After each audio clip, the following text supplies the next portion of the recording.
Assalamualaikum warahmatullahi wabarakatuh. Kami dari kelompok 4 yang beranggotakan saya sendiri, Intan Ifan Hikmatul Islamiyah dengan NIM 202101076015. Yang kedua, Khotimatul Khairiyah dengan NIM 202101070006. Yang ketiga, Qurratul Amelia dengan NIM 201101070021.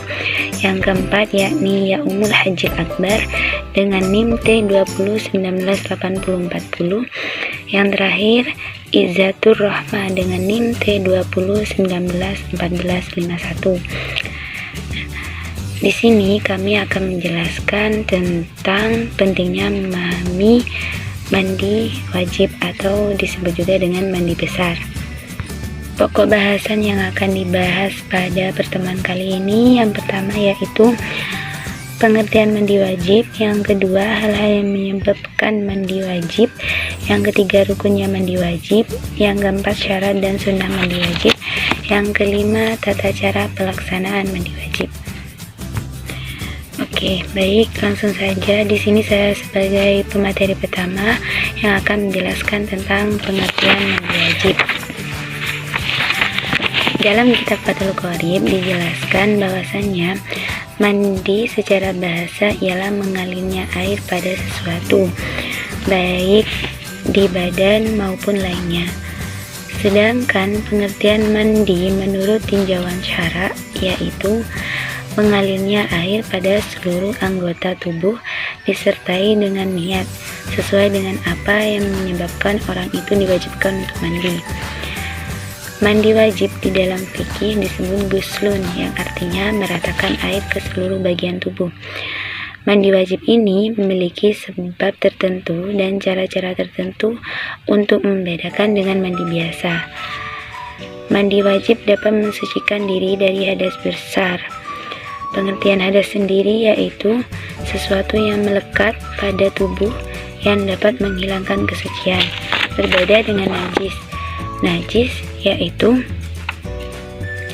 kondisi kotor pada seseorang yang dapat dilihat, dicium, dan dirasakan oleh indera. Sedangkan hadas sesuatu kotor pada diri seseorang yang tidak dapat dilihat oleh mata. Hadas dapat dibagi menjadi dua bagian, yaitu hadas besar dan hadas kecil. Hadas besar dapat dihilangkan dengan cara berwudu, sedangkan hadas besar dapat dihilangkan dengan cara mandi besar atau mandi wajib. Disebut mandi wajib karena seseorang yang berhadas besar harus mandi untuk mensucikan dirinya. Sekian penjelasan dari saya. Materi selanjutnya akan dijelaskan oleh teman saya. Perkenalkan, nama saya Izzatur Rahmah, NIM T20191451. Di sini saya sebagai pemateri kedua akan menjelaskan tentang hal-hal yang mewajibkan untuk mandi. Nah, hal-hal yang mewajibkan mandi ini ada 6. Dari ke-6 tersebut dibagi menjadi 2. Yang pertama ada untuk laki-laki dan perempuan, yang kedua khusus untuk perempuan. Yang pertama bertemunya dua alat kelamin, yang kedua keluarnya sperma, yang ketiga yaitu mati syahid. Nah, bagian kedua yang dikhususkan untuk wanita yaitu ada 3. Yang pertama haid, nifas, dan juga melahirkan. Assalamualaikum warahmatullahi wabarakatuh. Saya Khotimatul Khairiyah dengan NIM 201101070006. Nah, di sini saya akan melanjutkan materi yang telah disampaikan oleh teman saya, yaitu rukun-rukun mandi wajib. Pertama, niat pada saat awal membasuh anggota badan. Yang kedua, menghilangkan air ke seluruh tubuh. Yang pertama, niat pada saat awal membasuh anggota badan, yaitu niat menghilangkan hadas haid, nifas, atau yang lainnya sesuai dengan hadas yang dialami, atau juga bisa dengan niat mandi wajib. Dan tidak cukup dengan niat, hanya niat saja. Tempatnya niat adalah dalam hati. Sedangkan mengucapkan niat seperti nawaitul ghusla li raf'il hadatsil akbari faradhan billahi ta'ala, hukumnya sunnah. Sebagian niat dilaksanakan bersamaan dengan membasuh bagian kubul atau dubur yang tampak ketika jongkok di waktu buang hajat. Hal ini perlu diperhatikan karena bagian anggota tersebut wajib dibasuh dan sering terlupakan. Mengalirkan air pada seluruh tubuh yang terlihat seperti kulit maupun rambut, baik tebal atau tipis. Oleh karena itu, wajib untuk mengurai rambut yang digelung atau diikat agar air bisa sampai ke dalam, termasuk bagian tubuh yang harus dibasuh, yaitu kuku, kulit yang ada di bawah kuku, bagian kaki atau dubur yang terlihat ketika jongkok saat buang hajat, dan kemaluan bagian dalam laki-laki yang belum dihitan. Hendaknya orang yang mandi wajib meneliti bagian tubuhnya, terutama lipatan-lipatan tubuh. Hal ini demi untuk memastikan bahwa air telah sampai pada seluruh bagian tubuh. Terima kasih. Assalamualaikum warahmatullahi wabarakatuh. Saya Yowan Akbar, MT 2019-80 akan menjelaskan tentang syarat dan jumlah mandi wajib. Pertama, syarat mandi wajib: keluarnya air mani setelah junub. Dalam Quran surat Nisa ayat 43 yang berbunyi, "Hei orang-orang yang beriman, janganlah kamu sholat sedang kamu dalam keadaan junub, sehingga kamu mengerti apa yang kamu ucapkan, dan jangan berusaha menghampiri masjid sedang kamu dalam keadaan junub, terkecuali sekedar berlalu saja hingga kamu mandi."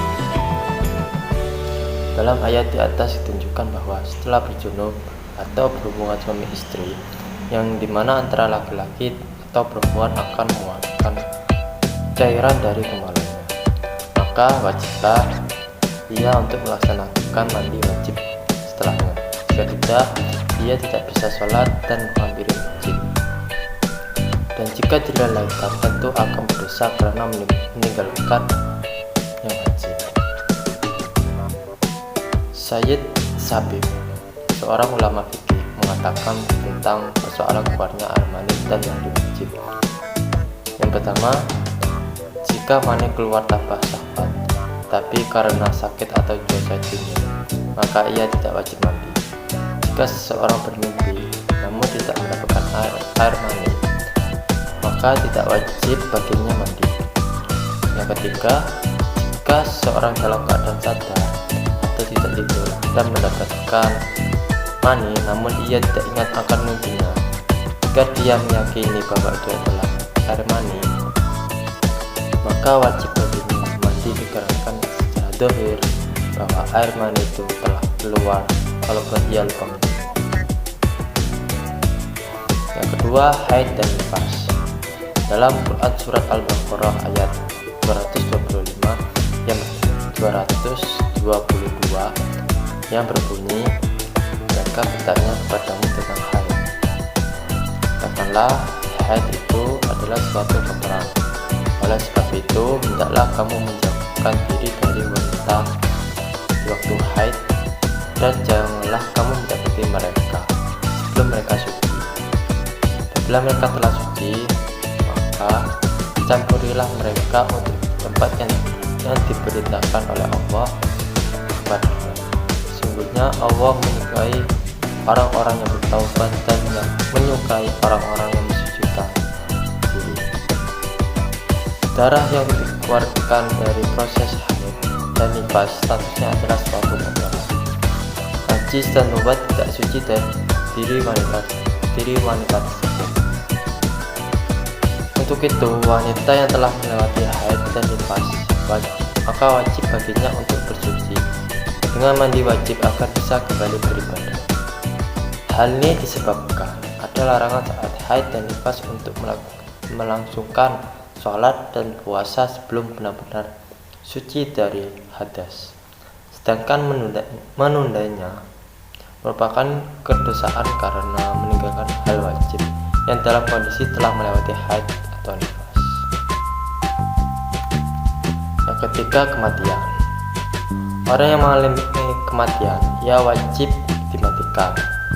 Untuk itu mandi wajib itu berlaku pula bagi yang meninggal, walaupun ia bukan mandi oleh dirinya sendiri, melainkan dimandikan oleh orang-orang yang lain. Penjelasan yang kedua tentang sunnah mandi wajib. Menurut mazhab Hambali, hal-hal yang disunahkan dalam mandi besar yaitu memulai dengan berwudu, terlebih dahulu dengan berkumur. Yang kedua, membersihkan tubuh dari segala kotoran yang melekat. Yang ketiga, membaca bacaan basmalah pada awal mandi. Hukumnya adalah fardu, asalkan orang yang mandi adalah orang yang mengerti tentang hukum mandi dan juga ingat untuk membacanya. Menurut mazhab Hanafi, hal-hal yang disunahkan dalam mandi besar yaitu yang pertama, memulai dengan niat dalam hati lalu melafazkan melalui lisan. Yang kedua, mengucap basmalah. Yang ketiga, membasuh kedua tangan hingga pergelangan tangan sebanyak 3 kali. Yang keempat, mencuci kemaluan meskipun saat itu tidak najis. Yang kelima, membersihkan kotoran atau najis yang melekat di tubuh.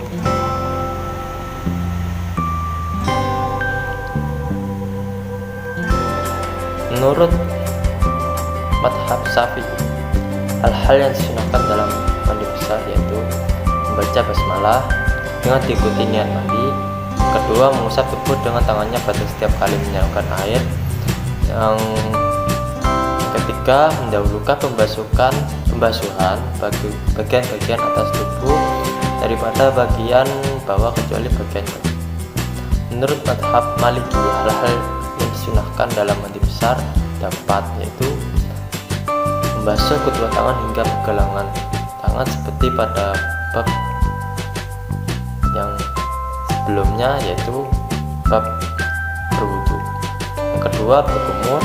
Yang ketiga, memasukkan air ke dalam hidung dan mengeluarkan air dari hidung. Yang terakhir, menyapu kedua daun telinga dengan air.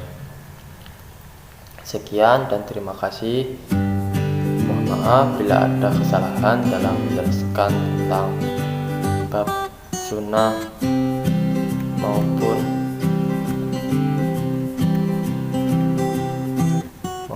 tentang mandi wajib.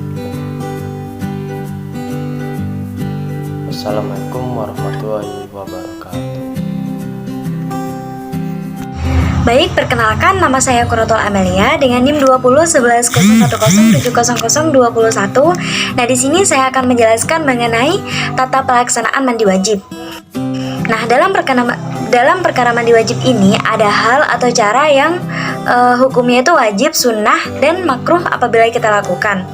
Nah, jadi hal yang wajib dilakukan saat mandi wajib itu ada 2. Yang pertama, niat mandi wajib, dan yang kedua ialah meratakan air ke seluruh tubuh. Nah, apabila masih ada najis yang ada pada tubuh kita, itu wajib kita bersihkan terlebih dahulu. Nah, selanjutnya ada hal-hal yang disunahkan dalam mandi wajib.